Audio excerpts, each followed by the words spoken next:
Hello and welcome again to another episode of the Star Wars Vintage Collection Action Figure Review. And today we're looking at the second figure from Wave 2 of the original Star Wars Kenner action figures. He's called Ponda, but back in the day he was called Walrus-man. So we're going to take a look at this figure. It's actually a pretty cool figure, but I want to start with looking at the original Walrus-man, who came with the Sears Cantina adventure set, and also we came on a carded figure as well. So let's take a look at this Walrus-man, who really looks not much like anything from the movie except for the buck-tooth head and the wrong color. They made him green, and instead of giving him an orange jacket, they gave him this orange, I guess, smock, or I don't know how to pronounce what this thing could be. It's like a unitard sort of thing.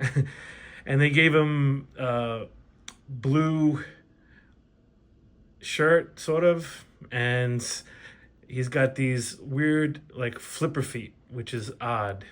He looks kind of like a duck in a way, and he's carrying a E11 blaster, Stormtrooper blaster. This figure only has 5 points of articulation. I love these figures as a kid, obviously, but they've come a long way since.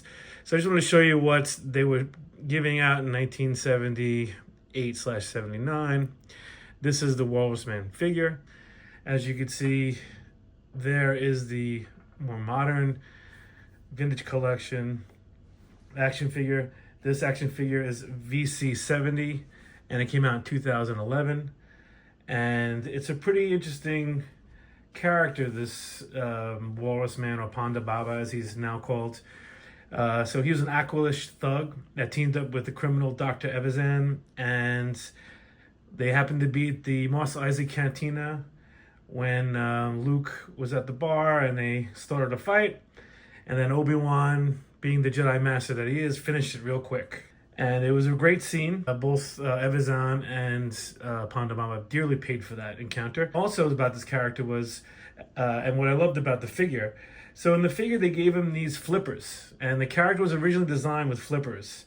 So when George Lucas was shooting this in Pinewood Studios in London, he didn't like the way it looked. So when he came back to Los Angeles, they shot some reshoot scenes there in LA, and they gave him the hairy hands that, you know, we all know and love. So the flippers are gone.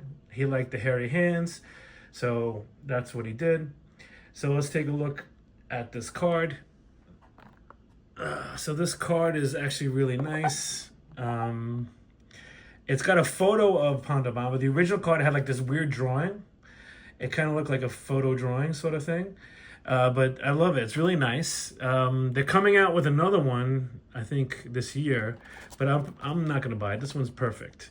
So as you can see, it comes with extra arm flippers and an extra gun, which is a darker gun, whereas this one's a silver gun. I like the darker gun better. And on the back, it has the vintage collection look.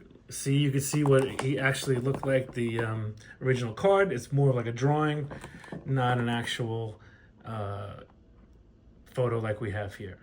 Let's take a look at this figure. I think this figure is actually really nice. That's why I'm probably not going to buy the new one. So this figure is really well done. The sculpt is fantastic. It's got the ball joint head. It's got the insert joints on the legs and elbows. It's got 2 sets of hands, as you could see. So this one is the hairy hands. He's got his SE-14 blaster pistol, which is unique for him. He's got this really nice jacket on him. He looks just like he does in the movie. The cool thing is about this figure, his extra arm, which has the flipper on it. I'll show you. See, there's his flipper arm, and he's holding a drink. So when he cuts his arm off, you can see, you can detach, you can plug this arm into the arm on the figure, and then the arm gets cut off. And the one thing I always hated, and it's true to the actual film, they show when his arm is cut off, there's blood, and lightsabers cauterize wounds, so there should be no blood. I mean, I do like the new photo they have on the new card. Maybe I might just buy it to hang it up on my wall, but otherwise, I think this is a definitive version of Walrus-man, or Ponda Baba, as he's known to. So I think this is a great figure, and that's all I have for today's episode. Please hit like and subscribe. I'll see you next time.